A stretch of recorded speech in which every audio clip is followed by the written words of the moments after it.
शिवानी ने वो 50 लाख का चेक आखिर किसे दिया होगा? आर्या ये सोचते हुए झट से बेड से खड़ी होते हुए बोली, जिसे भी दिया हो, ये कमीना खुद को समझता क्या है? ये मुझे पैसे देगा और मैं चुपचाप पैसे लेकर चलती बनूंगी। वो पैसे मैं इसके मुंह पर न मार दूं। साला कमीना, इसकी तो और उसकी वो चमची दीव, उसे भी सबक सिखाना ही पड़ेगा। अचानक से उसे कल शिवाय की कही बात याद आई। उसने झट से टीवी ऑन किया, पर टीवी में सब नॉर्मल ही तो था। उसने अपना फोन ढूंढा, पर वो नहीं था। आर्या को कुछ गलत होने का अंदाजा हुआ। उसने तुरंत वाही को फोन लगा दिया, पर वाही ने फोन नहीं उठाया। आर्या फोन बेड पर फेंक कर बैठ गई। तभी किसी ने उसके गले में अपनी बाहें डाली और एक प्यारी सी आवाज आर्या के कान में पड़ी। Good morning mummy. आर्या के परेशान चेहरे पर मुस्कान आ गई। वो शिवांश को अपनी पीठ पर लिए उठकर कमरे से बाहर जाते हुए बोली, गुड मॉर्निंग मेरा बच्चा, तुम अभी भी मुझे मम्मी बोल रहे हो? क्या तुम्हें अभी भी डर लग रहा है? शिवांश प्यार से बोला, क्योंकि मुझे मम्मा से अच्छा मम्मी लग रहा है इसलिए। आपको अच्छा नहीं लगा क्या? आर्या चलते हुए एक हाथ से उसके गालों को सहलाते हुए बोली, ऐसी बात नहीं है, मुझे पसंद है। शिवांश खुश होकर अपनी माँ के गालों पर किस करते हुए बोला, मम्मा आप कितनी अच्छी हो, आई love you so so much. Arya चलते हुए कॉरिडोर की ओर ना जाकर दूसरी तरफ मुड़ते हुए बोली, शिवू मुझे आपसे सॉरी कहना है। मैंने आपसे पहले अच्छे से बात नहीं की ना। I am sorry baby. Shivansh खुशी से बोला, इट्स ओके मम्मा, शिवू ने आपको माफ किया, पर मेरी एक बात आपको माननी पड़ेगी। अब तक आर्या और शिवांश नीचे गार्डन में पहुंच गए थे। आर्या शिवांश को नीचे उतारते हुए बोली, ठीक है, मम्मा आपकी सब बात मानेगी, आप बताओ। शिवांश के चेहरे पर एक शातिर मुस्कान आ गई। उसका ये लुक देखकर आर्या को उसमें सेकंड शिवाय दिखने लगा। जब शिवाय कुछ गलत करने की सोच रहा हो, जो उसे मना किया गया हो, तब वो कुछ इसी तरह दिखता है। आर्या उसे वार्न करते हुए बोली, शिवू कुछ ऐसा वैसा मत बोलना। शिवांश ये सुन निराश हो गया। फिर वो अपनी आवाज में थोड़ा प्यार और थोड़ा एटीट्यूड घोलते हुए बोला, मम्मी आपने हाँ कह दिया है, अब आपके पास कोई और रास्ता नहीं है। शिवांश की टोन सुनकर आर्या का मुंह खुला का खुला रह गया। ये छोटा सा पिद्दी भर का लड़का इतनी मैनिपुलेटिंग आवाज में कैसे बोल सकता है? वो तो शिवांश को अंडर एस्टिमेट कर रही थी। ये तो कुछ ज्यादा ही चालाक है। आर्या ने बेबस होकर अपना सिर हाँ में हिला दिया। तो शिवांश पूरी जगह को गौर से देखते हुए बोला, मामा हम कहाँ हैं? आर्या ने अब जाकर जगह पर ध्यान दिया। उसने पूरी जगह को देखा। तो उसके ठीक पीछे एक बड़ी सी हवेली थी। उसने हैरानी से अपने चारों तरफ देखा और सोचा कि सच वो कहाँ थे। कुछ देर उस जगह को ध्यान से देखने के बाद आर्या के दिमाग में अपने पिछले जन्म की कुछ यादें फ्लैश होने लगी। वो शिवांश से बोली, शिवू ये ओल्ड माहेश्वरी महल है। पहले सभी यहीं रहते थे, पर तब यहाँ इतना सब कुछ नहीं था। यहाँ पर से तो सड़क भी नहीं जाती थी, इसलिए सब यहाँ से दिल्ली की सबसे अच्छी जगह पर शिफ्ट हो गए। शिवांश ने महल को देखते हुए पूछा, मम्मा मैं इसे क्या कहूँ? आर्या ने उस बड़े से आलीशान घर को देखा, जो शायद कुछ समय पहले ही रिनोवेट हुआ था, जिसकी वजह से वो और भी खूबसूरत लग रहा था। आर्या ने सोचा कि क्यों ना इसी घर से वो अपने और अपने बेटे के रिश्ते की शुरुआत करे। इसलिए वो शिवांश से बोली, ये हमारा घर है, तुम्हारा और मेरा। शिवांश मासूमियत से बोला, मम्मी डैडी का? आर्या अपने बेटे को अपने जवाब से मायूस नहीं करना चाहती थी, इसलिए वो बोली, ये घर तो पापा का ही है ना, तो वो तो रहेंगे ही। अब तुम ये सब छोड़ो और अपनी वो बात बताओ जो मुझे माननी है। आर्या उसका ध्यान भटकाते हुए बोली। शिवांश ने पूरे बगीचे को अच्छे से देखा तो उसकी नजर पास में पड़े पानी के पाइप पर पड़ी, जिससे वहां जमीन पर कीचड़ जमा हो गया था। शिवांश खुशी से उस तरफ पॉइंट करते हुए बोला, मम्मा मुझे पानी के साथ खेलना है, पापा मुझे हमेशा पानी खेलने से मना करते हैं। आर्या थोड़ा हिचकिचाहट से बोली, लेकिन शिवांश गुस्से से दूसरी तरफ पलटकर अपने हाथ बांधकर बोला, मम्मा शिवू को पसंद नहीं करती, वो मेरी एक विश भी पूरी नहीं करती। आर्या ने बेबस होकर अपने सामने खड़े इस शैतान बच्चे को देखा। शिवांश ने चुपके से अपनी नजर घुमाकर आर्या की तरफ देखा तो पाया कि आर्या वहां नहीं थी। उसने पूरा सिर घुमाकर देखा, पर आर्या उसे कहीं नहीं दिखी। तभी शिवांश पर पानी की बूंदें पड़ी। शिवांश ने हैरान होकर उस तरफ देखा। वहाँ आर्या अपने हाथ में पाइप लिए खड़ी थी। आर्या पाइप पर उंगली रखते हुए बोली, तुम तो इतने से डर गए। कहते हुए आर्या ने पाइप को शिवांश की तरफ मोड़ दिया। शिवांश खुशी से चिल्लाता हुआ दूसरी तरफ भागा और उसने भी दूसरा पाइप उठा लिया और आर्या पर पानी डालते हुए बोला, मम्मा मैं शिवू हूँ शिवू, आप मुझे हरा नहीं सकती। आर्या उससे बचकर उसे भिगाने की कोशिश करते हुए बोली, बच्चों मैं भी तुम्हारी मम्मा हूँ, तुम्हें हरा तो नहीं पर भिगा जरूर सकती हूँ।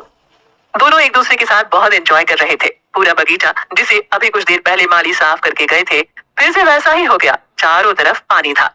शिवाय करण से बात करते हुए गार्डन की तरफ ही आ रहा था जब उसकी नजर पानी के फव्वारे पर पड़ी जो उसकी तरफ बढ़ ही रही थी। शिवाय ने तुरंत करण को अपने आगे कर दिया जिससे करण पूरा भीग गया। करण को आगे करने के चक्कर में शिवाय लड़खड़ाकर कीचड़ में गिर गया। उसके गिरने की आवाज से सभी ने उस तरफ देखा। शिवाय को गिरा देखकर चारों तरफ सन्नाटा सा छा गया।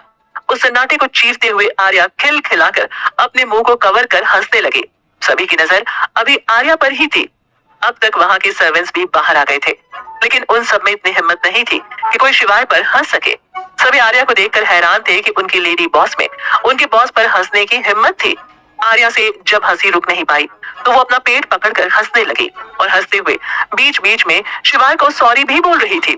आर्या को हंसते देख शिवांश से भी रहा नहीं गया और वो भी हंसने लगा। करण को हंसी तो बहुत आ रही थी पर उसने अपने होठों को एक दूसरे से कसकर चिपका रखा था जिससे वो गलती से भी हंस ना पाए। आखिर वो इसका अंजाम भी जानता था और अभी वो उसे अफोर्ड नहीं करना चाहता था। आर्या शिवाय की तरफ पॉइंट करते हुए अपनी हंसी जैसे तैसे रोक कर बोली, ऐसा ही होता है जो लोग खुद को कुछ ज्यादा ही प्रेशियस समझते हैं। अगर तुम अपनी पहली वाली जगह से नहीं हटते तो तुम्हें सिर्फ पानी नसीब होता। पर अब कहते हुए आर्या फिर से हंसने लगी। वहीं शिवाय के चेहरे पर कोई भी भाव ना देखकर करण अपने मन में बोला, अरे लेडी बॉस चुप हो जाइए, नहीं तो इस आदमी को जानती नहीं आप। ये सिर्फ दुनिया के लिए ही सफेद सूट पहना डॉक्टर है, नहीं तो हम ही जानते हैं कितने महान काम किए हैं इन्होंने। शिवाय चुपचाप आराम से खड़ा हुआ और हंसती हुई आर्या को देखकर बोला, बहुत हंसी आ रही है ना तुम्हें? कैसा हो अगर तुम भी इसी पानी के साथ खेलो? इतना सुनकर आर्या की मुस्कान गायब हो गई। उसने शिवाय को देखा जिसके नए कपड़े अब कीचड़ से सने हुए थे और उसके कदम आर्या की तरफ बढ़ रहे थे। आर्या पीछे की तरफ भागते हुए बोली, पहले पकड़ कर तो दिखाओ डॉक्टर शिवाय माहेश्वरी। आर्या फिर से हंसते हुए वहां से भाग गई। उसके भागते ही शिवाय भी उसके पीछे दौड़ते हुए बोला, तुम तो गई, तुम्हें तो अब मैं पकड़ कर ही रहूंगा। वो दोनों भागते भागते पूरे बगीचे का सत्यानाश करने लगे। कभी बेंच पर चढ़ते तो कभी फूलों के बीच दौड़ते। करण सभी सर्वेंट्स को वापस भेजकर शिवांश के पास आया। शिवांश तो अपनी मम्मी को चीयर करने में बिजी था। गो मामा गो, आप पापा के हाथ मत आना, गो मामा गो। करण उसकी बगल में बैठकर उससे बोला, लिटिल बॉस आप अपने पापा के लिए भी तो चीयर करो। करण की बात सुनकर शिवांश ने उसे घूर कर देखा और बोला, आप क्यों नहीं कर रहे मेरी मम्मा के लिए चीयर? आप तो उनके बॉस हो ना। करण हैरान होकर उसकी तरफ मुड़ते हुए बोला, आपको कैसे पता कि मैं आपकी मम्मा का बॉस हूँ? शिवांश अपनी पीटी उषा बनी मम्मी को देखते हुए बोला, मैंने उनके पास फोटो देखा था जहाँ मम्मा ने मासी को गले लगा रखा था और मासी ने आपका गला पकड़ रखा था और आप मर रहे थे। तब मैंने मम्मी से पूछा था कि ये तो आप हो और आप उनके साथ कैसे हो? तब उन्होंने बताया था कि आप उनके बॉस हो सीक्रेट वाले। करण कंफ्यूजन में बोला, मासी कौन? शिवांश अपने माथे पर हाथ मारते हुए बोला, अरे वही जो मम्मा के साथ थी हॉस्पिटल में। करण अंदाजा लगाकर बोला, वाही? शिवांश बोला, हाँ हाँ वाही। कहते हुए शिवांश बैठे बैठे ही पीछे खिसकने लगा, फिर दौड़कर पीछे चला गया। करण शिवांश को खुद से दूर जाते देख उससे बोला, क्या हुआ तुम? उसके इतना कहते ही आर्या ने ठंडे पानी से भरा बकेट करण पर उड़ेल दिया।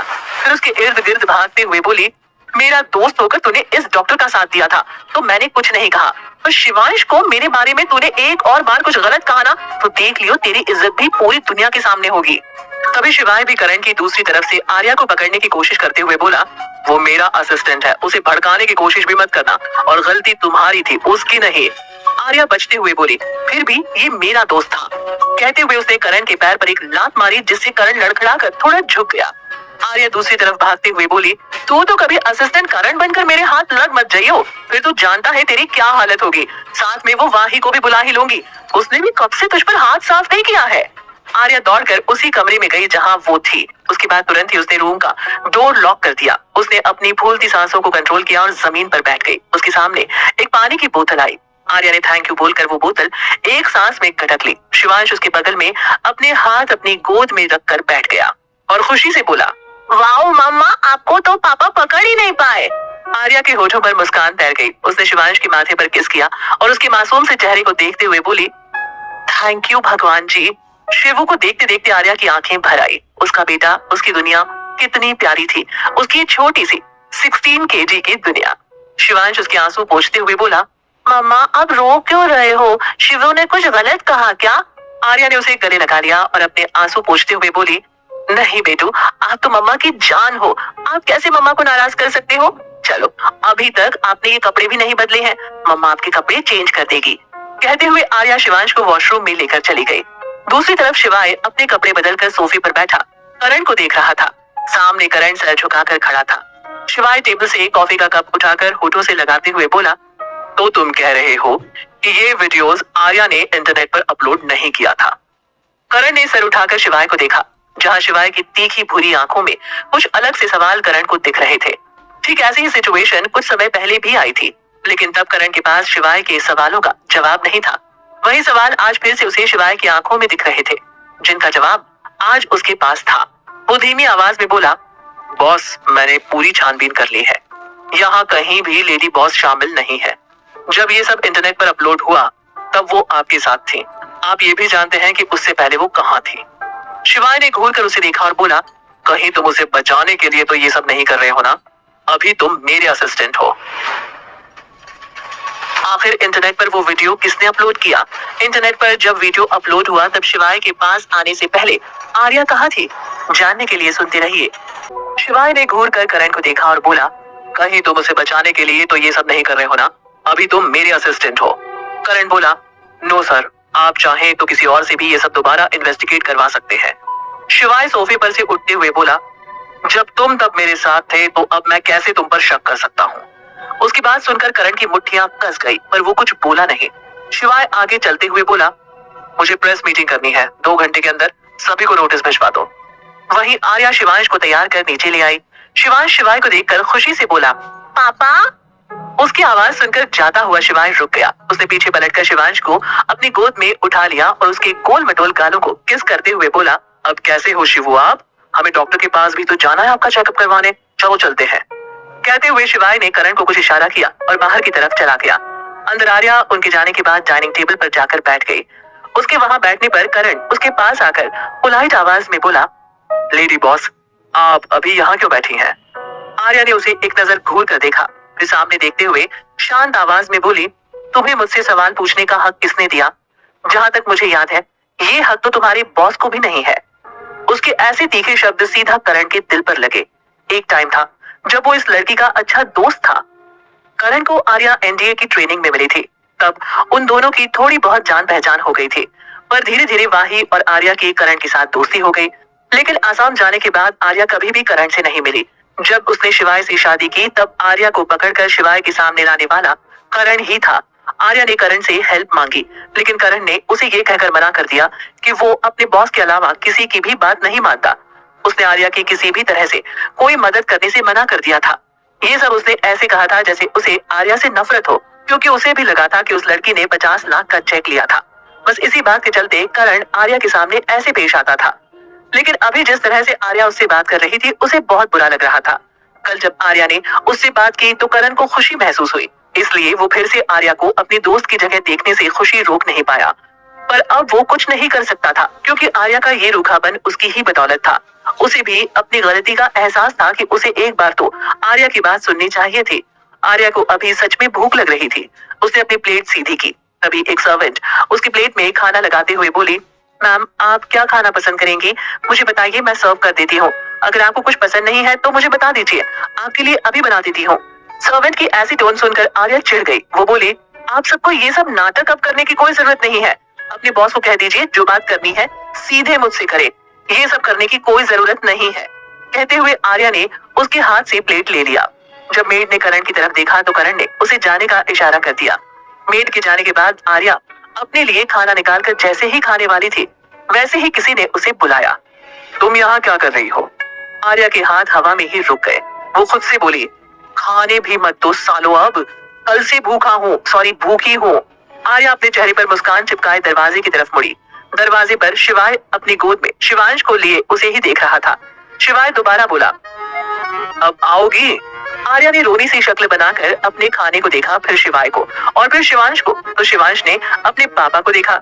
शिवाय आंख बंद कर एक गहरी सांस लेकर बोला, हम बाहर खाने पर जा रहे हैं। उसकी बात सुनकर शिवांश जल्दी से बोला, मम्मा प्लीज आप जल्दी से रेडी होकर आइए, मेरे फ्रेंड्स भी आ रहे हैं, मैं आपको उनसे मिलवाना चाहता हूँ।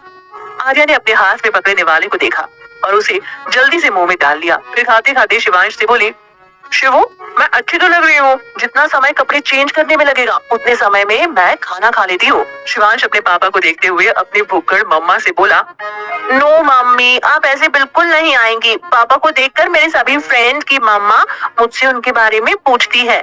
मैं नहीं चाहता कि आप ऐसे बच्चों जैसी बनकर मेरे फ्रेंड्स के सामने जाओ। शिवांश की बात सुनकर आर्या का फिर से हाथ हवा में ही रुक गया। उसने खुद को देखा, जिसने सफेद टी शर्ट के ऊपर ब्लू डंगरी जीन्स पहना था। आर्या ने शिवाय की तरफ देखा, जिसे अपने बेटे की बात सुनकर अपने लुक्स पर और भी ज्यादा गर्व हो रहा था। उसके होठों पर बिखरी मुस्कान को देखकर आर्या ने शिवाय को ऊपर से नीचे तक देखा। व्हाइट ट्राउजर, व्हाइट शर्ट, जिसे उसने कोहनी तक मोड़ रखा था। वेल ड्रेस्ड शिवाय किसी मॉडल से कम नहीं लग रहा था। आर्या के चेहरे पर अभी खाना लगा हुआ था। कोई भी उन दोनों में से शिवाय को ही पसंद करेगा। आर्या का ध्यान शिवांश की आवाज से टूटा। शिवांश बोला, मम्मी जल्दी जाओ ना। शिवांश को देखते हुए शिवाय उससे बोला, शिवू, हम बाहर वेट करते हैं, ओके? शिवाय वहां पर सिर झुकाकर खड़ी 4 फीमेल सर्वेंट से बोला, 20 मिनट में आर्या तैयार हो जानी चाहिए। ये सुनकर सभी ने हाँ में अपना सिर हिला दिया। 20 मिनट होने में अब सिर्फ 1 मिनट बचा था। शिवाय शिवांश को लेकर अपनी कार में बैठ गया। शिवांश कार में बैठकर घर की तरफ देखते हुए बोला, पापा, शिवू मम्मा के बिना नहीं जाएगा। शिवाय ने अपना फोन निकाला ही था कि शिवांश खुशी से चिल्लाते हुए शिवाय के पीछे की तरफ पॉइंट करते हुए बोला, मम्मा, मम्मा लुकिंग सो मच ब्यूटीफुल। शिवाय ने पलट कर देखा जहां Arya black glitter half sleeves blouse पर सिंपल वॉयलेट कलर की साड़ी पहने दौड़ते हुए कार की तरफ बढ़ रही थी। खुले काले कमर तक लहराते बाल, उस पर टक टक करती हुई ब्लैक सैंडल्स की आवाज।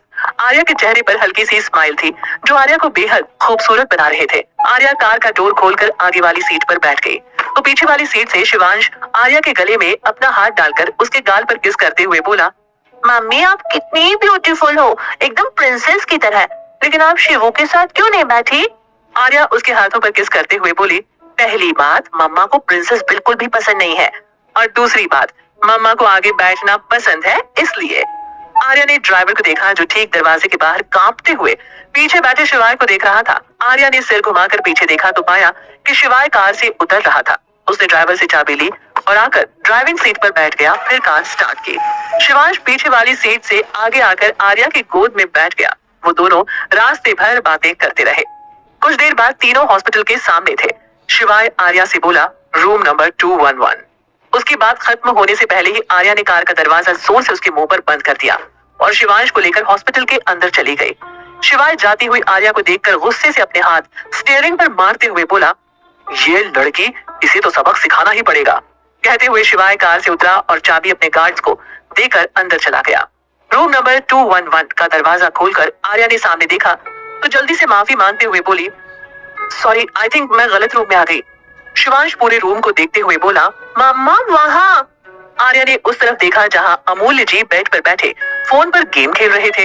आर्या ने वापस उस औरत को देखा जिसके बाल बिखरे हुए थे और वो थोड़ी अजीब भी लग रही थी। आर्या ने उसे देखते हुए अमूल्य जी के सामने जाकर उनके पैर छूकर बोली, दादू आप कैसे हैं? अमूल्य जी अपने दोनों हाथों को फोन पर चलाते हुए बोले, मैं अभी बिजी हूँ, तब तक तुम बगल में शिफ्ट हो सकती हो। आर्या ने अपना सिर ना में हिला दिया जैसे कह रही हो, इनका कुछ नहीं हो सकता। उसने बगल वाले बेड पर देखा जहाँ ओमित बैठे सेब छील रहे थे।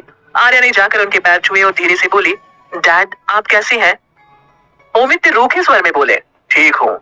आर्या अपने आसपास देखते हुए बोली, डैड मॉम नहीं दिख रही। ओमित ने सर उठाकर उसे देखा। आर्या इस वक्त बड़े प्यार से उन्हें देख रही थी। ओमित ने अपना मुंह मोड़ लिया पर आर्या को उनका ऐसे बिहेव करना बुरा लगा। वो उनके सामने बैठते हुए उनका हाथ अपने हाथों में लेते हुए बोली, डैड आप कब तक मुझसे नाराज रहेंगे? मैंने ऐसा भी क्या कर दिया? बस आपके बेटे के किए की सजा ही तो दी है उसे।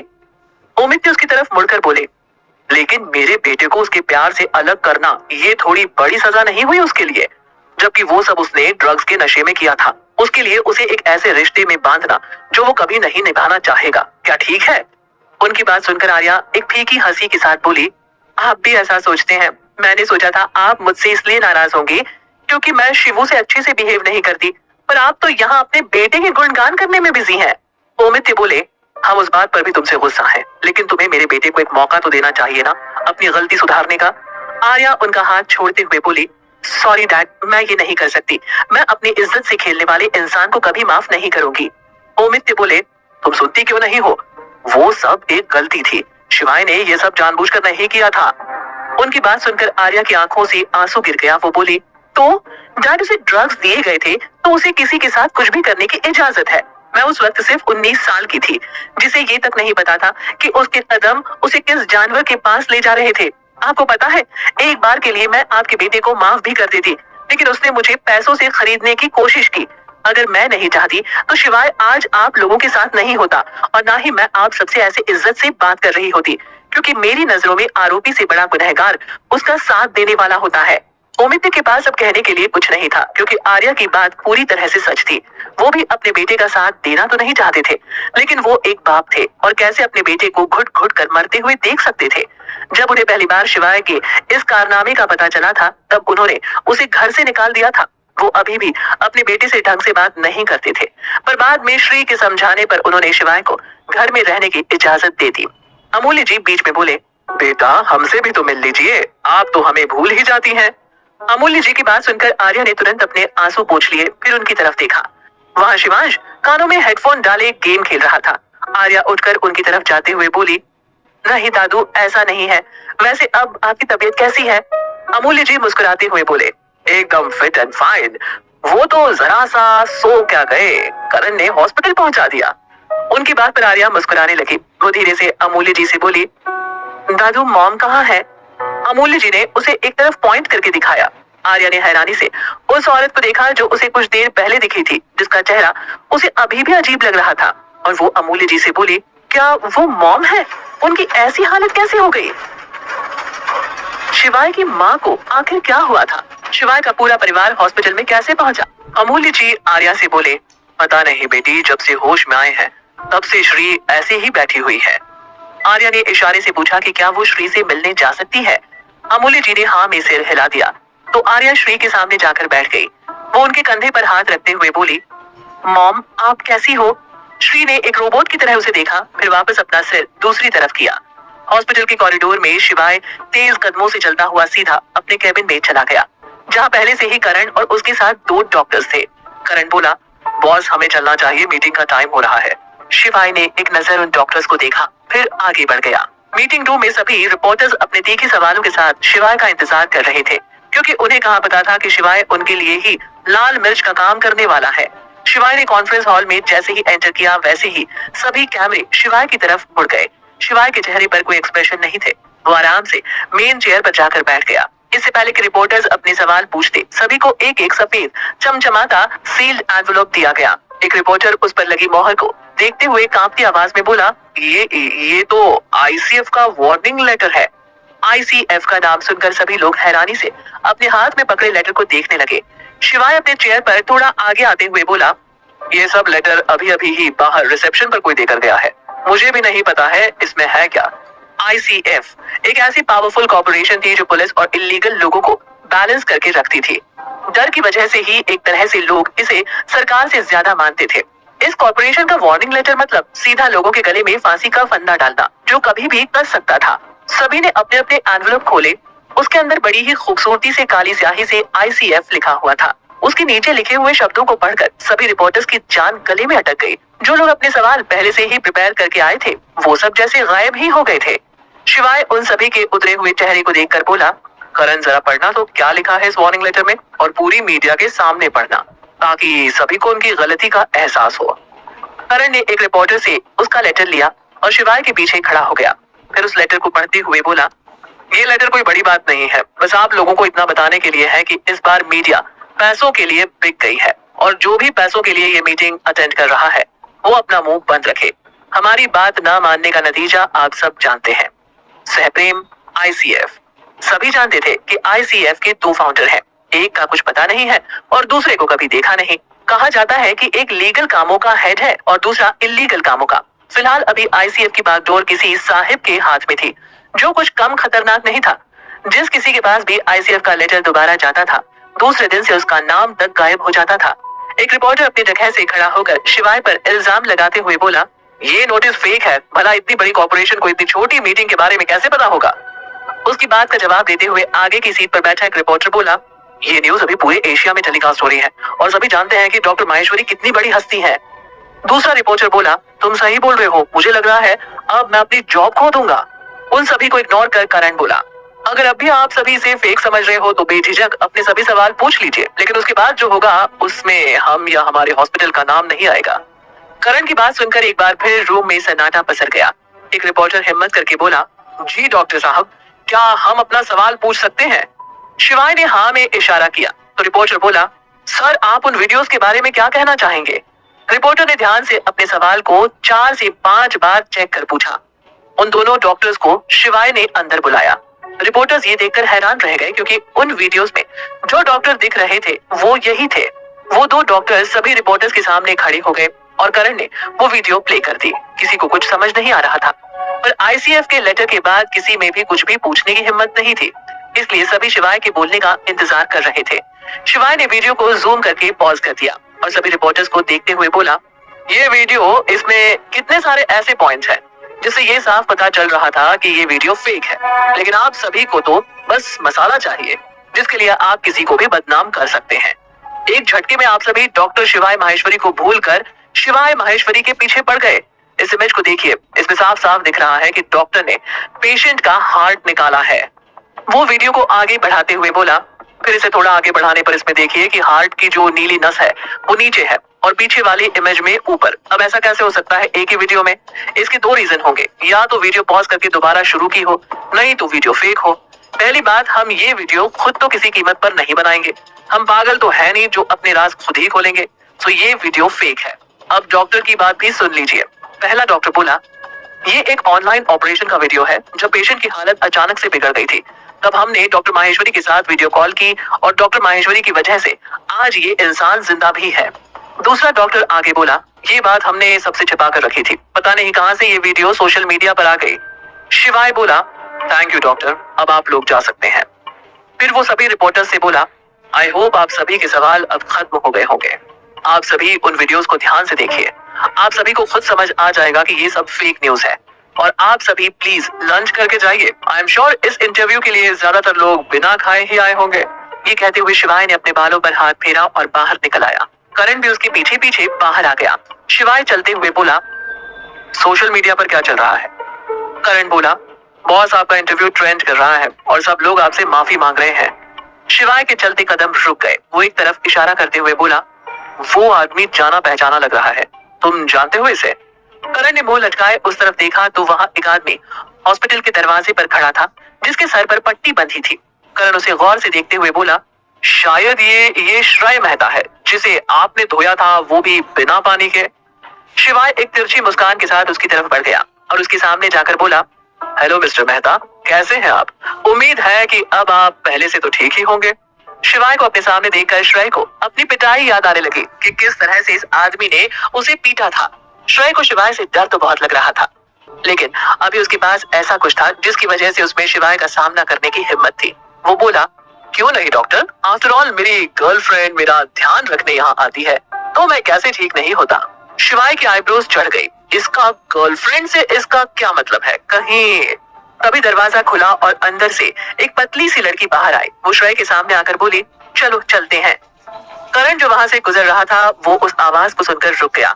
करण ने पीछे मुड़कर वहां देखा जहां आर्या हाथ में बिस्किट लिए श्रेय को मुस्कुराते हुए देख रही थी। उसने थोड़ा सिर घुमाकर शिवाय को देखा जिसका चेहरा एकदम शांत लग रहा था और उसकी आंखें आर्या पर ही थी। करण उल्टे पैर वहां से भागते हुए बोला, अब यहाँ किसी एक का तो कत्ल पक्का होगा ही।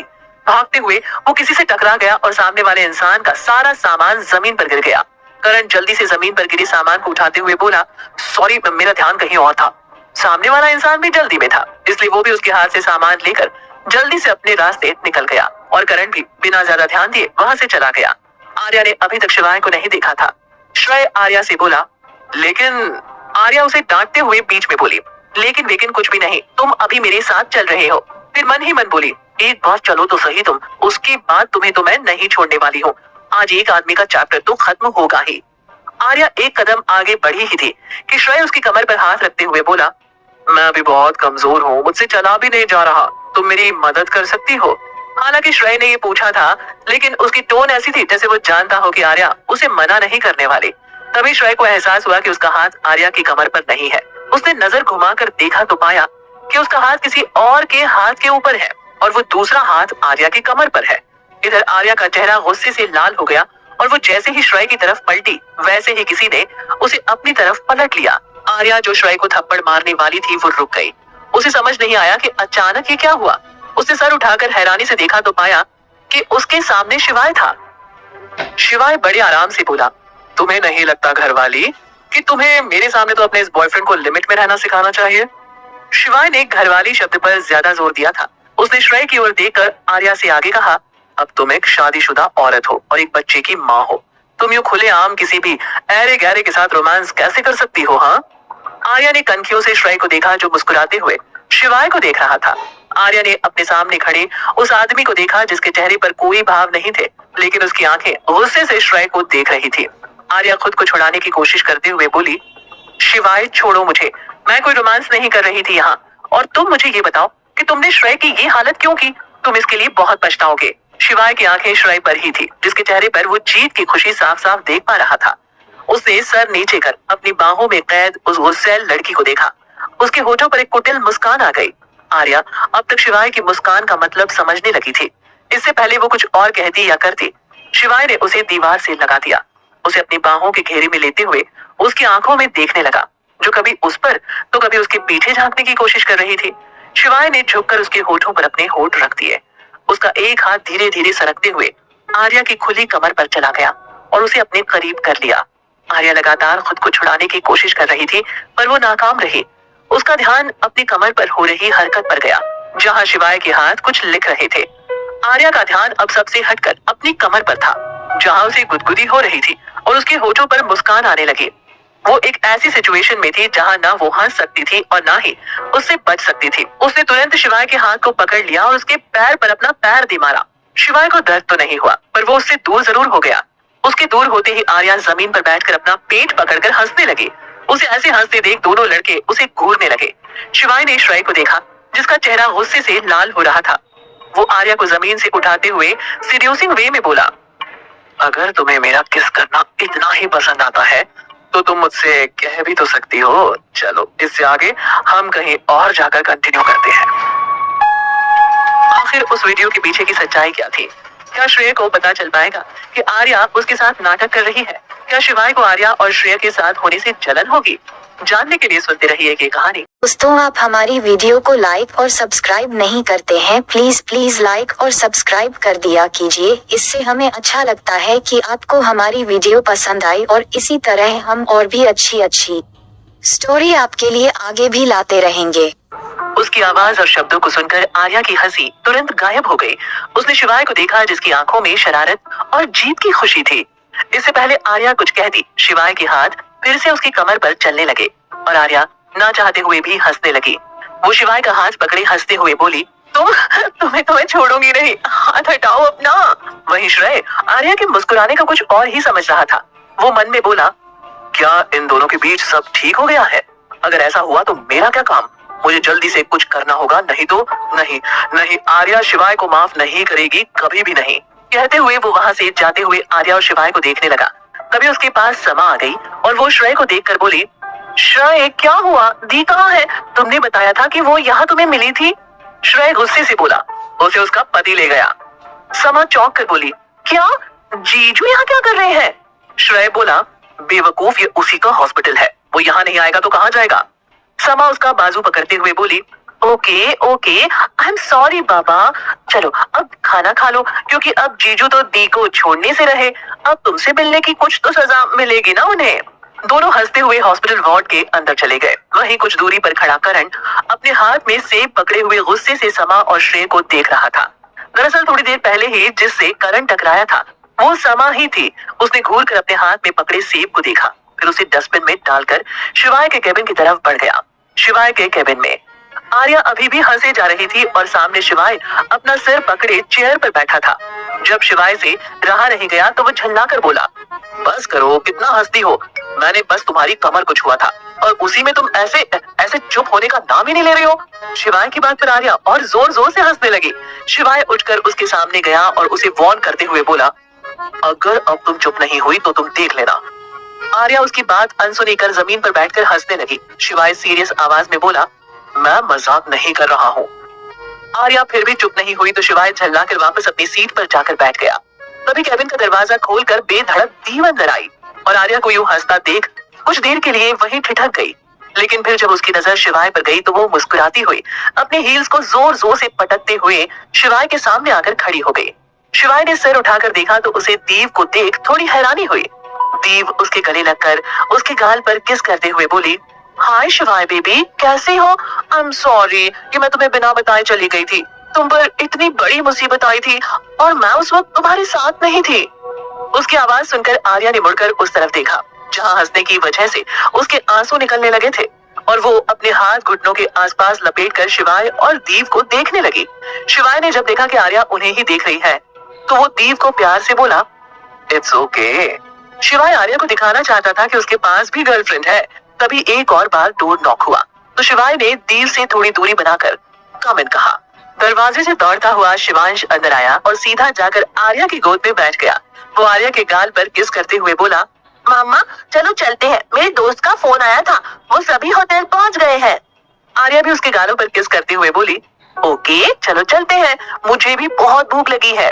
कहते हुए वो उठी और शिवांश को गोद में उठाकर बाहर की तरफ जाने लगी। शिवांश बोला, पापा आप नहीं आ रहे?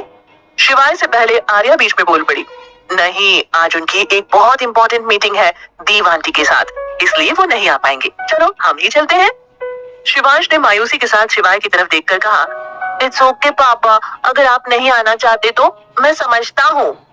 आर्या शिवांश के गालों पर किस करते हुए बोली, दैट्स लाइक माय बॉय। वो दोनों शिवाय के केबिन से बाहर निकल आए पर वो दोनों कुछ दूर पहुंचे ही थे कि शिवाय ने उन्हें पीछे से आवाज लगाई, रुको। दोनों ने पहले एक दूसरे को देखा फिर शिवाय को। तभी शिवाय उन दोनों के सामने आकर बोला, मैंने कब कहा कि मैं नहीं आऊंगा? दीव के साथ मीटिंग करण हैंडल कर लेगा, अभी हम सभी लंच पर जा रहे हैं शिवांश के दोस्तों के साथ। शिवांश खुशी से चहकते हुए उसकी तरफ लपकते हुए बोला, पापा आप सच में आ रहे हैं ना? शिवाय उसे अपनी गोद में लेते हुए बोला, हाँ शिवू पापा सच में। शिवांश खुशी से चहकते हुए उसकी तरफ लपकते हुए बोला, पापा आप सच में आ रहे हैं ना? शिवाय उसे अपनी गोद में लेते हुए बोला, हाँ शिवू पापा सच में आ रहे हैं। बातें करते हुए वो तीनों वहां से चले गए। असम में हेल्थ केयर हॉस्पिटल एक खून से सने आदमी को स्ट्रेचर पर लाया जा रहा था। उसके बगल में एक औरत रोते बिलखते हुए डॉक्टर से उस इंसान को बचाने की भीख मांग रही थी। डॉक्टर ओटी के अंदर जाते हुए उस महिला से बोले, आप चिंता मत कीजिए, हम अपनी पूरी कोशिश करेंगे। हमारा हॉस्पिटल वर्ल्ड का बेस्ट हॉस्पिटल है, आप सिर्फ पैसे वहां जमा कर दीजिए। वो औरत रोते हुए बोली, डॉक्टर मेरा बेटा ठीक तो हो जाएगा ना? उसे कुछ होगा तो नहीं ना? आप पैसों की चिंता मत कीजिए, मैं पूरे पैसे कहीं से भी जमा कर दूंगी, बस आप मेरे बेटे को बचा लीजिए। डॉक्टर उस औरत को आश्वासन देकर ओटी में चले गए। वो औरत रिसेप्शन पर गई और हॉस्पिटल का बिल पूछा। बिल की रकम सुनकर वो औरत फिर से रोने लगी। 50 लाख कहाँ से लाएगी वो इतने सारे पैसे? रिसेप्शनिस्ट उस औरत को देखते हुए बोली, अगर आपके पास पैसे नहीं है तो आप इस नंबर पर बात कर सकती हैं, ये हमारे हॉस्पिटल में पैसे डोनेट करते हैं और हो सकता है कि ये आपकी मदद कर दें। आप एक बार बात करके देख लीजिए, अगर कुछ हो सकता हो तो। हाँ, क्या मैं आपका नाम जान सकती हूँ? जी स्वरा मित्तल, वो औरत बोली। रिसेप्शनिस्ट उसकी तरफ फॉर्म बढ़ाते हुए बोली, जी मैम आप बिल्कुल भी चिंता मत कीजिए, हमारे हॉस्पिटल में पैसों से ज्यादा लोगों को अहमियत दी जाती है। हमारे चेयरमैन आपकी मदद जरूर करेंगे, लेकिन यहाँ कुछ बुरे डॉक्टर्स भी हैं, आप उनसे बचकर रहिएगा। जैसे अभी अभी जो अंदर गए हैं ऑपरेशन करने, वो भी। दिल्ली में शिवाय की महंगी कार एक बड़े से होटल के सामने जाकर रुकी। होटल पर बड़े बड़े अक्षरों में स्टार्स विद फूड लिखा हुआ था। शिवाय बड़े ही एटीट्यूड से कार का दरवाजा खोलकर बाहर निकला। वहां से आती जाती लड़कियां तो मानो अपनी जगह पर जम गई हो। वे सभी शिवाय को देख रही थी। कई लड़कियां अपने बॉयफ्रेंड को छोड़कर शिवाय को ताड़ने में बिजी हो गई। सभी लड़कियां सीधा शिवाय की तरफ भागी, पर उससे पहले ही गार्ड्स ने आकर शिवाय को कवर कर लिया। व्हाइट ट्राउजर, व्हाइट शर्ट पर ब्लैक कोट डाले शिवाय किसी हीरो से कम नहीं लग रहा था। उसका चार्म इतना था कि लड़कियां उसकी तारीफ करने से खुद को रोक नहीं पा रही थी। भीड़ में से एक लड़की जोर से चिल्लाई, Shivay I love you, Shivay please can I take a picture with you, Shivay तुम कितने हैंडसम हो, शिवाय क्या तुम मुझसे शादी करोगे, शिवाय एक ऑटोग्राफ तो दे दो प्लीज। ऐसे ही न जाने कितनी आवाजें भीड़ से आ रही थी। तभी आर्या भी कार से बाहर आई और होटल को देखने लगी और उसे देखते ही वहां एकदम से सब कुछ शांत हो गया। जहां अभी सब जोर जोर से चिल्ला रहे थे, अचानक चुप हो गए, जैसे उन्होंने कोई भूत देख लिया हो या पूरे होटल पर जैसे किसी ने हमला कर दिया हो। लग रहा था जैसे सबकी आंखें अभी ही बाहर निकल कर आएंगी। तभी 15-16 साल का लड़का रेड रोज लिए वहां दौड़ते हुए आया और उस खूबसूरत लड़की के सामने अपने घुटनों के बल बैठकर बोला, क्या आप मेरी गर्लफ्रेंड बनेंगी? आर्या कार से बाहर उतरकर होटल को देख रही थी। वो उस लड़के की आवाज सुनकर मुड़ी और उस क्यूट लड़के को देखने लगी जो बस एक बड़ी सी मुस्कान लिए उसे प्रपोज कर रहा था। सभी लोग मुंह खोले उस लड़के की डेयरिंग देख रहे थे और उस खूबसूरत लड़की के जवाब का इंतजार कर रहे थे। वहाँ ऐसा लग रहा था कि किसी मूवी का सस्पेंस सीन चल रहा हो। आर्या ने उस लड़के के हाथ से रोज ले लिया तो चारों तरफ जो लड़के प्रे कर रहे थे कि ये खूबसूरत लड़की ना कह दे, उन सभी का दिल टूटने लगा। तभी उस खामोशी को चीरते हुए आर्या की प्यारी आवाज आई, लेकिन मैं तो तुमसे बहुत बड़ी हूँ, क्या एज है तुम्हारी? वो लड़का उठते हुए बोला, बहुत बड़ा हूँ मैं, पूरे 16 साल का हूँ। आज मेरा बर्थडे है, यहाँ मेरे कुछ दोस्त भी आए हुए हैं। कहते हुए उसने एक तरफ इशारा किया। आर्या ने उस तरफ देखा जहाँ कुछ लड़के लड़कियां आर्या को देखकर अपना हाथ हिला रहे थे और जोर जोर से हूटिंग कर रहे थे ताकि आर्या उनके दोस्त को हाँ कर दे। उसकी बात सुनकर आर्या मुस्कुराने लगी। उसकी मुस्कान वहाँ खड़े उसके अभी अभी बने हुए आशिकों की धड़कन बढ़ाने के लिए काफी थी।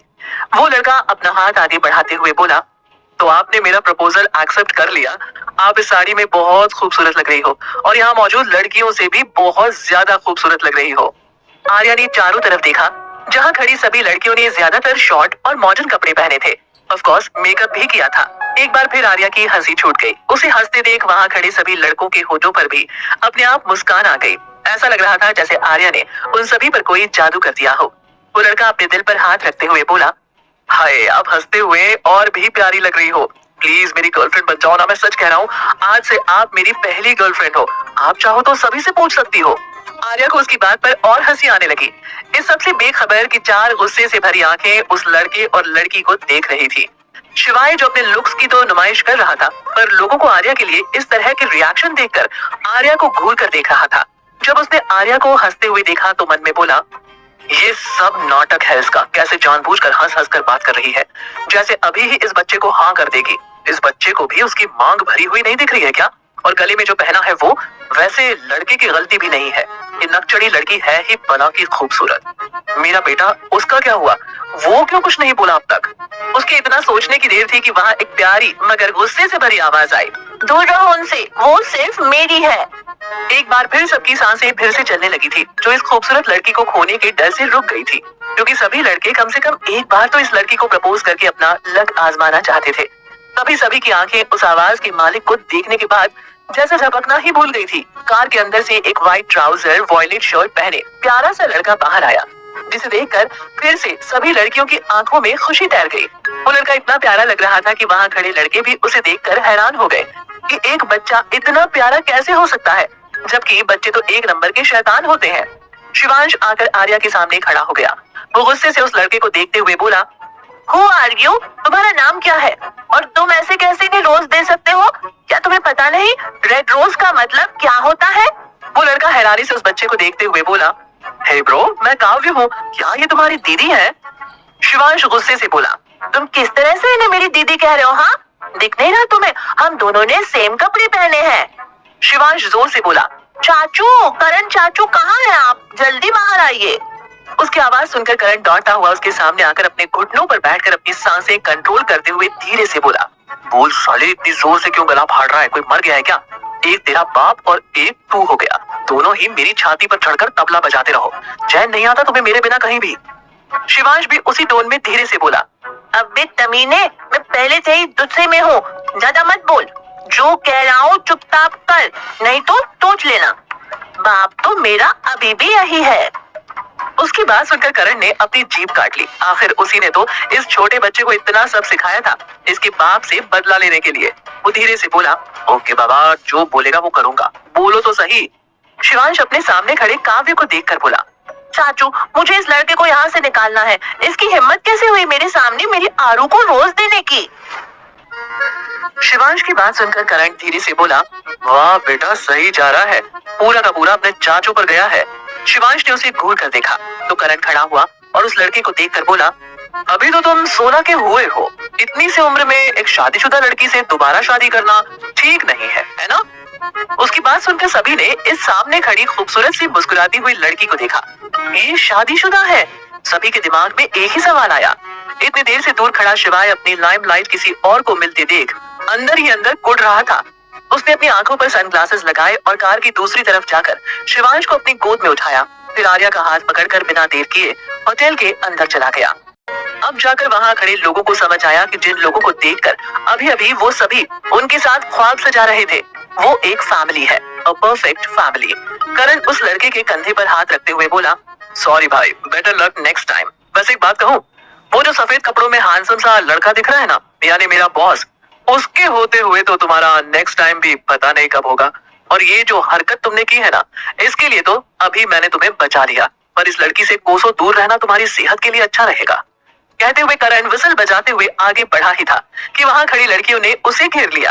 अब भाई करण भी कुछ कम नहीं था दिखने में। करण खुद को छुड़ाने की कोशिश करते हुए बोला, अरे अरे, मुझे क्यों पकड़ लिया? मेरा बॉस कितना हैंडसम है, तुम लड़कियों की आंखें खराब हो गई हैं क्या? उनमें से एक लड़की बोली, आंखें सही हैं, तभी तो तुम्हें पकड़ा है, नहीं तो तुम्हारे बॉस के आसपास जितने गार्ड्स हैं ना, वही हमारी आंखें निकाल देंगे। और उसके पास तो इतनी खूबसूरत बीवी है, तो वो कहाँ हमें देखेगा? अब बचे तुम भी कुछ कम हैंडसम नहीं हो, इसलिए तुम मेरे बॉयफ्रेंड बन जाओ ना प्लीज। करण अपना ब्लेजर उस लड़की के हाथ से छुड़ाते हुए बोला, मुझे नहीं बनना। दूसरी लड़की बोली, ठीक है, उसके नहीं तो मेरे ही बन जाओ। करण झल्ला कर बोला, अरे मुझे किसी का बॉयफ्रेंड नहीं बनना, मेरी ऑलरेडी एक गर्लफ्रेंड है, वो भी यही है, प्लीज मुझे जाने दो। उसने मुझे इतनी सारी लड़कियों के बीच देख लिया तो मेरा मर्डर कर देगी। एक लड़की बोली, तुम झूठ बोल रहे हो। करण खुद को बचाने के लिए बोला, नहीं मैं सच कह रहा हूँ, वो देखो मेरी गर्लफ्रेंड कैसे गुस्से से इसी तरफ आ रही है। सभी लड़कियों ने उस तरफ देखा तो करण धीरे से उनके बीच से निकलकर ऐसे भागा जैसे वहाँ एक सेकंड और रुकने पर उसे अपनी इज्जत के लिए मर्डर करने पड़ते। होटल के एक लग्जूरियस प्राइवेट रूम में बड़े से डाइनिंग टेबल पर कुछ अमीर और फैशनेबल कपल बैठे आपस में बातें कर रहे थे। उनके सामने कुछ महंगे डिश रखी हुई थी, जिनमें से ज्यादातर हरी सब्जी थी। उनमें से एक महिला अपने हाथ टेबल पर रखते हुए धीरे से बोली, मैंने सुना है मिस्टर माहेश्वरी बहुत हैंडसम है। दूसरी औरत ने चोर नजरों से अपने पति को देखा, जो अपने में बिजी था। वो उससे बोली, यस मिसेस दीवान, मैंने उन्हें एक बार सामने से देखा है, जब मैं अपने बेटे को स्कूल छोड़ने गई थी। मिस्टर माहेश्वरी सच में बहुत हैंडसम और हॉट है, ऐसा लग रहा था जैसे मैं कामदेव के सामने खड़ी हूँ। तीसरी औरत बीच में बोली, मिसेस सिंघानिया, मैंने तो सुना है जल्द ही मिस्टर माहेश्वरी माहेश्वरी एंटरप्राइजेस के प्रेसिडेंट बनने वाले हैं। उसकी बात पर सभी औरतें उसे देखने लगी। मिसेस दीवान बोली, क्या आप सच कह रही है मिसेस मल्होत्रा? मैं तो आज इस पेरेंट्स मीटिंग में भी इसीलिए आई हूँ ताकि मैं हमारे हैंडसम और हॉट डॉक्टर से मिल सकूं। तभी बीच में मिसेस कपूर बोली, लेकिन डॉक्टर माहेश्वरी की तो शादी हो गई है और उनका एक 5 साल का बेटा भी है, फिर आप लोग ऐसे उस आदमी के बारे में कैसे बोल सकती हैं? आखिर ऐसा है क्या डॉक्टर शिवाय माहेश्वरी में? मिसेस सिंघानिया उनके कंधे पर हाथ रखते हुए बोली, मिसेस कपूर, आप अभी डॉक्टर माहेश्वरी से मिली नहीं है ना, इसीलिए ये सब कह रही है। थोड़ा सब्र रखिए, फिर देखिए सब्र का फल कैसा होता है। जहाँ महिलाओं के बीच शिवाय की बात चल रही थी, वहीं आदमियों में शिवाय के साथ आई लड़की के बारे में गॉसिप्स हो रहे थे। तभी रूम का डोर खुला, सभी ने नजरें घुमाकर दरवाजे की तरफ देखा, जहाँ शिवाय अपनी गोद में शिवांश को लेकर अंदर आ रहा था। मिसेस कपूर, जो अभी थोड़ी देर पहले सोच रही थी कि जो आदमी आने वाला है वो बाकी यहाँ आए बिजनेसमैन की तरह ही तो होगा, और यहाँ आए सभी लोग एक डॉक्टर के लिए इतनी बेसब्री से वेट क्यों कर रहे हैं? उन्होंने शिवाय को देखा, वो अपनी बगल में बैठी मिसेस दीवान से बोली, ये कौन है? मिसेस दीवान बोली, डॉक्टर शिवाय माहेश्वरी और उनका बेटा शिवांश माहेश्वरी। मिसेस कपूर जोर से बोली, क्या? और अपनी चेयर से खड़ी हो गई। उनके ऐसे अचानक खड़े होने पर सभी उनको देखने लगे। मिसेस कपूर एम्बैरेस होकर सभी से सॉरी बोलकर वापस अपनी चेयर पर बैठ गई। शिवाय रूम के अंदर एंटर होते हुए शिवांश से बोला, शिवू, आप अपने फ्रेंड्स के पास जाना चाहते हो? शिवांश अपने सिर पर मारते हुए बोला, ओहो, मैं तो आरू को लाना ही भूल गया। शिवाय उसे डांटते हुए बोला, तुम मम्मा को उनके नाम से क्यों बुला रहे हो? वो बड़ी है ना तुमसे, अगर उन्होंने सुन लिया तो उन्हें बुरा लगेगा। शिवांश अपने पीछे खड़ी आर्या से कुछ बोलने ही वाला था कि आर्या का फोन बजा। आर्या फोन देखकर धीरे से फुसफुसाई, अननोन नंबर। फिर वो शिवांश से बोली, शिवू, आप कुछ देर आरू का वेट करो, मैं ये कॉल अटेंड करके आती हूँ। आर्या ने आरू कहकर साफ बता दिया था कि उसे शिवांश का आरू कहना बिल्कुल भी बुरा नहीं लगा।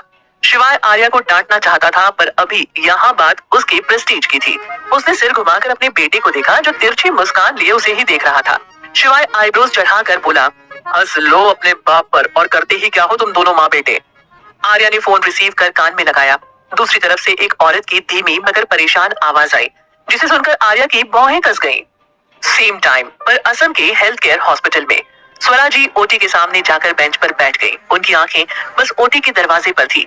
वो देख रही थी कि सभी डॉक्टर आराम से ओटी के अंदर बाहर चक्कर लगा रहे हैं। तभी वो डॉक्टर बाहर आया तो स्वरा जी जल्दी से उनसे बोली, डॉक्टर आप कुछ कर क्यों नहीं रहे हैं? मेरे बेटे की हालत पहले से ही बहुत खराब है। डॉक्टर बोले, सॉरी मैम, लेकिन जब तक आप फीस नहीं भरती हैं तब तक हम कुछ नहीं कर सकते। ये हॉस्पिटल की पॉलिसी है। डॉक्टर ने साफ झूठ बोल दिया। स्वरा जी गुस्से से रोते हुए उस डॉक्टर की कॉलर पकड़कर बोली, झूठ मत बोलिए डॉक्टर, अब तक तुमसे अच्छे से बात कर रही हूँ, इसका मतलब ये नहीं है कि मैं कुछ कर नहीं सकती। डॉक्टर गुस्से से उस औरत को खुद से दूर झटकते हुए बोला, जो करना है कर लो, लेकिन उससे पहले अपने बेटे की लाश लेकर जाओ यहाँ से, क्योंकि अब मैं तो उसका इलाज किसी भी कीमत पर नहीं करने वाला। स्वरा जी रोते हुए गुस्से से बोली, डॉक्टर अपनी जुबान पर लगाम रखो, क्योंकि अगर मुझे लगानी पड़ी ना तो तुम्हें तुम्हारी जुबान ही नहीं मिलेगी। डॉक्टर को इस औरत पर बहुत गुस्सा आ गया। वो गुस्से से चिल्लाकर बोला, वॉचमैन वॉचमैन, लेकर बाहर फेंक दो इस औरत को, और अगर ये कल अपने मरे बेटे को लेने आए तो उसकी लाश भी दे देना इसे। उसकी आवाज सुनकर वॉचमैन दौड़कर वहां पहुंच गया। उस औरत से इज्जत से बोला, मैम आप इनके सामने कुछ मत कहिए, यहाँ अभी इनकी ही चलती है, अभी चुपचाप चलिए। वो अपना हाथ झाड़ते हुए बोली, इस डॉक्टर को अपनी जान से प्यार नहीं है, इसकी हिम्मत कैसे हुई मेरे बेटे के बारे में ये सब बोलने की। कहते हुए वो रोने लगी। उस वॉचमैन को इस औरत की हालत पर दया आ गई। वो बोला, मैम यहाँ पर पेशेंट की जान को ही सबसे पहले देखा जाता था, पर जब से ये नया डॉक्टर आया है तब से पैसे का बोलबाला है। आप इस नंबर पर कॉल करो, ये बहुत अच्छी लड़की है, ये आपकी मदद जरूर करेगी। मेरी बस्ती के बच्चों को भी पढ़ाती है, हमारे साहब तो बहुत अच्छे हैं, पर ये डॉक्टर एक नंबर का कमीना है। वॉचमैन ने उस नंबर पर कॉल करके स्वरा जी को थमा दिया। स्वरा जी ने हिचकिचाते हुए फोन ले लिया। अभी अपने बेटे का इलाज करवाने के लिए उनके पास पैसे नहीं थे।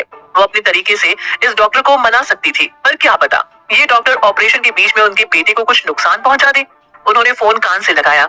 दूसरी तरफ से एक लड़की की प्यारी सी आवाज आई, हेलो कौन? वो वॉचमैन बोला, आर्या बेटा, हम बोल रहे हैं कृष्णा काका। आर्या अपने फोन पर शो हो रहे अननोन नंबर को देखकर बोली, जी कृष्णा काका, कोई प्रॉब्लम तो नहीं हो गई? सब ठीक है ना? बच्चे कैसे हैं? हेलो काका, आप कुछ बोल क्यों नहीं रहे हैं? आपने अननोन नंबर से भी कॉल किया है? कृष्णा काका मुस्कुराते हुए बोले, जी आर्या बेटा, सब ठीक है, और हमारा फोन खराब हो गया था इसलिए दूसरे फोन से कॉल किए हैं, हमें आपसे कुछ जरूरी बात करनी थी। आर्या बोली, जी बोलिए। कृष्णा काका बोले, जी आर्या बेटा, वो देव मैम के पापा ने फिर से यहाँ एक मरीज का इलाज करने से मना कर दिया है, आप उनकी माँ से बात कर लीजिए। स्वरा जी फोन लेते हुए बोली, मेरे बेटे का एक्सीडेंट हो गया है, उसकी हालत बहुत खराब है और डॉक्टर ने उसका इलाज करने से साफ मना कर दिया है। बेटा आप कुछ कर सकती हैं? आर्या ने प्यार से कहा, जी आंटी जी, आप बिल्कुल बेफिक्र रहिए, आपके बेटे को कल तक होश आ जाएगा। बस आप फिर से उस डॉक्टर के पास जाइए और उसे मेरा फोन उठाने को कहिए। स्वरा जी बिना देर किए अपने आंसू पोंछते हुए उठी और कृष्णा काका का धन्यवाद कर जल्दी से उस डॉक्टर के कैबिन में गई। वो डॉक्टर आराम से अपने फोन में गेम खेल रहा था। स्वरा जी का गुस्सा सातवें आसमान पर पहुंच गया। डॉक्टर ने जब उस औरत को फिर से अपने सामने देखा तो वो उस पर चिल्लाते हुए बोले, इस औरत को अंदर किसने आने दिया? मैं तुम्हारे बेटे का इलाज नहीं करने वाला। तभी उसका फोन बजने लगा। स्वरा जी के होठों पर एक कुटिल मुस्कान आ गई। उन्होंने आंखों से ही डॉक्टर को अपना फोन उठाने का इशारा किया। स्वरा जी का ऐसा रिएक्शन देखकर डॉक्टर को कुछ गलत होने का अंदेशा हो गया। उन्होंने फोन उठाया। दूसरी तरफ से एक प्यारी सी आवाज आई, हेलो डॉक्टर जैन, उम्मीद है आप पहचान ही गए होंगे मुझे। आपकी बेटी की लाइफ की मंगल, शनि, राहु, केतु सब मैं ही तो हूँ। सुना है आपने मेरे रिलेटिव को ऑपरेट करने से मना कर दिया है। लगता है आपको अपनी जॉब से प्यार नहीं है, तभी आपकी हिम्मत इतनी बढ़ गई है। आर्या की आवाज धीरे धीरे सख्त और गुस्से से भरी सुनाई देने लगी। डॉक्टर जैन के हाथ कांपने लगे। उनके पास शब्द नहीं थे कुछ कहने के लिए। उनकी बेटी ने उन्हें पहले ही आर्या से दूर रहने को कह दिया था, पर कुत्ते की तुम कितनी भी कोशिश कर लो, टेढ़ी की टेढ़ी ही रहती है। डॉक्टर जैन अपने डर को छिपाते हुए बोले, तुम होती कौन हो मुझे ऑर्डर देने वाली, और तुम्हारी हिम्मत कैसे हुई मुझसे इस तरीके से बात करने की? दूसरी तरफ से आर्या जोर जोर से हंसने लगी। उसकी हंसी में डॉक्टर जैन को कुछ गलत होने का अंदेशा हो गया। वो दिखाना नहीं चाहते थे, पर उनके हाथ कांप रहे थे। आर्या अपनी हंसी कंट्रोल करते हुए शांति से बोली, अब तुमने मुझे नाराज कर दिया है डॉक्टर, अब तो तुम्हें डॉक्टर शिवाय माहेश्वरी से ही निपटना होगा। डॉक्टर जैन कुछ कह पाते उससे पहले ही फोन कट गया। डॉक्टर जैन ने अपने टेबल पर रखा पानी का पूरा ग्लास एक सांस में गटक लिया और अपनी जेब से रुमाल निकालकर अपना पसीना पोंछते हुए चेयर पर बैठ गए। उस पेशेंट का ऑपरेशन अब कौन करेगा? डॉक्टर जैन को सबक सिखाने के लिए आर्या अब क्या करेगी? क्या शिवाय को इस बारे में पता चल पाएगा? जानने के लिए सुनते रहिए ये कहानी। दिल्ली में शिवाय आर्या को ढूंढते हुए खुद में बड़बड़ाया। इस लड़की के पैर एक जगह रुकते नहीं है। बेटे के दोस्तों से मिलने आए थे, पता नहीं कहाँ गुम हो गई है। अचानक उसकी नजर रेस्टोरेंट के कोने में बैठे बच्चों के ग्रुप पर गई, जिनमें उसे अपना बेटा भी दिखा और शायद उसकी माँ भी। शिवाय बिना देर किए उस तरफ चला गया। उसने देखा वहाँ शिवांश, आर्या और शिवांश के दोस्त बैठे अजीब तरीके से खाना खा रहे थे। शिवाय उन सभी से बोला, आप सभी यहाँ क्यों खाना खा रहे हो? अंदर अपने पार्टनर्स के साथ खाना खाओ। उसकी आवाज सुनकर सभी ने उस तरफ देखा। उसे देखकर आर्या ने तुरंत अपने हाथों में पकड़ा बड़ा सा आइसक्रीम टब टेबल के नीचे छुपा दिया। उसे ऐसा करते देख सभी बच्चों ने झट से अपनी अपनी आइसक्रीम टेबल के नीचे छुपा दी। उन सभी को अपने जैसा करते देख आर्या ने अपने सर पर अपने हाथ रख दिए। उसके साथ साथ बाकी बच्चों ने भी। ये थोड़ा फनी सीन हो गया था, जिससे आर्या के चेहरे पर मुस्कान आ गई। शिवाय फिर से बोला, कोई कुछ बताएगा? उनमें से एक लड़का बोला, पहले आप प्रॉमिस करो कि आप किसी को कुछ नहीं बताओगे। शिवाय नासमझी में बोला, व्हाट? उसके बगल में बैठी छोटी सी लड़की बोली, वंश देखो ना, शिवू के पापा भी कितने ब्यूटीफुल हैं। उसकी बात सुनकर शिवाय की बोलती बंद हो गई। दूसरी तरफ आर्या और शिवांश बड़ी बड़ी आंखों से शिवाय को देख रहे थे। वंश उस लड़की के सर पर मारते हुए बोला, अरे बुद्धू, लड़के ब्यूटीफुल नहीं हैंडसम होते हैं। पिंकी, तुम्हें कुछ नहीं आता। दूसरी लड़की शिवाय से बोली, ब्रो कैन यू किस मी? उसके ऐसे बोलने पर सभी बच्चे उसे ऐसे देखने लगे जैसे वहाँ पर किसी बड़ी लड़की ने किसी लड़के को सबके सामने प्रपोज कर दिया हो। पिंकी उस लड़की से बोली, दिया, तुम ऐसे कैसे किसी लड़के को बिना जाने प्रपोज कर सकती हो? दिया बोली, जैसे अभी अभी प्रेटी आरू ने किया था। वो आर्या की तरफ इशारा करते हुए मासूमियत से बोली। उसकी बात सुनकर वहाँ पर बैठा चौथा लड़का शर्माने लगा, जैसे उसकी ही बात हो रही हो। दिया की बात पर शिवू नाराज होते हुए बोला, दिया, आरू ने तुम सभी को किस किया था, सिर्फ विशु को नहीं। तो मैंने भी सिर्फ किस ही तो मांगी है। कहते हुए दिया ने गुस्से से अपना मुंह फेर लिया। आर्या शिवांश को समझाते हुए बोली, बेटू गलत बात, आपको अपनी फ्रेंड से इस तरह नाराज नहीं होना चाहिए। फिर वो दिया को अपनी तरफ घुमाकर उसके गुस्से से फूले छोटे छोटे लाल गालों को अपने हाथों में थामते हुए बोली, दिया बेटा, आपको भी इतनी छोटी सी बात के लिए गुस्सा नहीं होना चाहिए। टाइम आने पर फ्रेंड्स ही आपका साथ देते हैं, और अगर आप उनसे ही गुस्सा हो जाओगे तो कैसे चलेगा? दिया उन सब में सबसे छोटी और सबसे गुस्से वाली थी। पिंकी बीच में बोली, सॉरी दिया, मैंने गलत कहा। दिया ने शिवाय को देखा तो उसके चेहरे को देखकर साफ पता चल रहा था कि उसे कुछ भी समझ नहीं आ रहा है। दिया को अपनी तरफ देखता पाकर शिवाय को उसकी कही बात याद आई और वो एकदम से बोला, नो। उसका जवाब सुनकर दिया ने अपना सिर झुका लिया। शिवाय वहाँ आया और दिया को अपनी गोद में उठाकर बोला, मुझे किस करना पसंद नहीं है, लेकिन मैं तुम्हें किस करने दे सकता हूँ। उसकी बात सुनकर दिया ने तुरंत उसके गालों पर किस कर दिया। पिंकी भी अपनी चेयर पर खड़े होते हुए बोली, ब्रो मुझे भी। लेकिन फिर वो दिया को देखकर चुप हो गई। कहीं दिया बुरा मान गई तो? उसने अभी तक पिंकी की सॉरी भी एक्सेप्ट नहीं की थी। शिवाय ने दिया की तरफ देखा तो दिया ने अपनी दोनों आईज विंक कर दी। शिवाय ने दिया को नीचे उतारकर पिंकी के बगल वाली चेयर पर बैठते हुए बोला, अब मैंने मना तो नहीं किया ना, तो तुमने अपना चेहरा क्यों लटका लिया? पिंकी ने दिया की तरफ देखा जो वापस अपनी चेयर पर बैठकर उसे ही देख रही थी। दिया बोली, जल्दी किस्सी ले लो, नहीं तो तुम्हारे ब्यूटीफुल ब्रो चले जाएंगे। उसकी बात पर पिंकी बोली, क्या तुम नहीं चाहती हो कि मैं भी ब्रो से किस ले लूं? दिया अपने छोटे हाथ को अपने सर पर मारते हुए बोली, हे भगवान, क्या होगा इस लड़की का मेरे बिना? अगर मैं तुम्हें कह रही हूँ तो इसका मतलब मैंने तुम्हें माफ कर दिया है ना? वैसे भी गलती हर बार मेरी होती है और हर बार सॉरी तुम बोलती हो। That's not fair. पिंकी खुशी से शिवाय के गाल पर किस करके अपनी आइसक्रीम टेबल के नीचे से निकालकर खाने लगे। आर्या ने शिवू को देखा, जिसके चेहरे से पता लगाना मुश्किल हो रहा था कि वो क्या सोच रहा है। आर्या उसे वापस चेयर पर बैठाते हुए बोली, अभी जल्दी से ये सब खा लो, तुम्हारे पापा ने देख लिया ना तो ये भी छीन लेंगे। शिवांश ने शिवाय को देखा जो उन्हें ही देख रहा था। शिवांश ने भी अपनी आइसक्रीम निकाली और उसे खाते हुए आर्या से बोला, आरू मुझे सब कुछ खाना है, नहीं तो हर बार की तरह पेरेंट्स मीटिंग में सिर्फ सैलेड और वो ढेर सारी हरी हरी घास ही पापा शिवू को खिलाते हैं, वो भी कच्ची। उनसे 2 चेयर आगे बैठा शिवाय उन्हें ही देख रहा था। वो चेयर से खड़े होते हुए बोला, ओके बच्चों, अभी मुझे जाना है, आप लोग एंजॉय करो। तभी पिंकी सभी बच्चों से बोली, अरे सभी जल्दी से अपनी आंखें बंद करो। वंश अपनी आंखें बंद करते हुए बोला, लेकिन क्यों? पिंकी भी अपनी आंखें क्लोज करते हुए बोली, तुमने अपने मॉम डैड को देखा नहीं क्या? जब वो कहीं जाते हैं तो किस करते हैं, तो शिवू अपनी आंखें बड़ी बड़ी करते हुए बोला। दिया अपनी उंगलियों के बीच से झांकते हुए बोली, तो ये बुद्धू कि तुम्हारे पापा जा रहे हैं तो वो भी तो तुम्हारी मम्मा को किस करेंगे ना, और बड़े लोगों की किस बच्चों को नहीं देखनी चाहिए। हाँ, तीनों बच्चे एक साथ बोले। शिवू ने अपना प्यारा चेहरा घुमाकर शिवाय को देखा, जो हैरानी से इन शैतान बच्चों को देख रहा था। फिर उसने आर्या को देखा, जिसका हाल भी कुछ शिवाय जैसा ही था। शिवू का चेहरा देखकर आर्या अपनी हैरानी छुपाते हुए उससे बोली, क्या हुआ शिवू, तुम ऐसे क्यों देख रहे हो? शिवांश शिवाय की तरफ देखकर बोला, पापा मैंने तो बस उस वक्त ऐसे ही मम्मा को किस करने दिया था, पर अब आप बार बार मम्मा को किस करोगे, ये तो गलत बात है ना। आप तो मेरी मासूमियत का फायदा उठा रहे हो। शिवाय झट से बोला, कौन तुम्हारी मासूमियत का फायदा उठा रहा है? मैंने तो अभी आर्या को किस करने के बारे में सोचा भी नहीं। शिवांश चेहरा लटकाकर बोला, अभी सोचा नहीं है तो क्या आप करोगे भी नहीं? शिवू ने ये सवाल ऐसे पूछा जैसे वो सुनना चाहता हो कि नहीं बेटे, तेरे आज्ञा के बिना तेरा बाप तेरी माँ की तरफ देखेगा भी नहीं। इस ऑकवर्ड सिचुएशन में आर्या को समझ ही नहीं आ रहा था कि उसे क्या करना चाहिए। तभी शिवाय का फोन बजा। फोन पर डॉक्टर दीक्षित असम नाम फ्लैश हो रहा था। उसने झट से फोन उठा लिया। असम में कुछ समय पहले डॉक्टर जैन ने सांस ली ही थी जब उनके कानों में एक बेहद सर्द आवाज आई। डॉक्टर, क्या कहा था तुमने, याद है ना? क्योंकि अगर अब कल सुबह तक मेरा बेटा ठीक नहीं हुआ तो मेरे बेटे को तो कोई और भी बचा लेगा, लेकिन तुम्हें कौन बचाएगा? डॉक्टर जैन ने देखा तो सामने स्वरा जी खड़ी थी, जो उन्हें ही घूर रही थी। वो तुरंत अपनी चेयर से हड़बड़ी में खड़े होकर उनकी तरफ बढ़ते हुए बोले, सॉरी मैम, मैं अभी ऑपरेशन शुरू करता हूँ।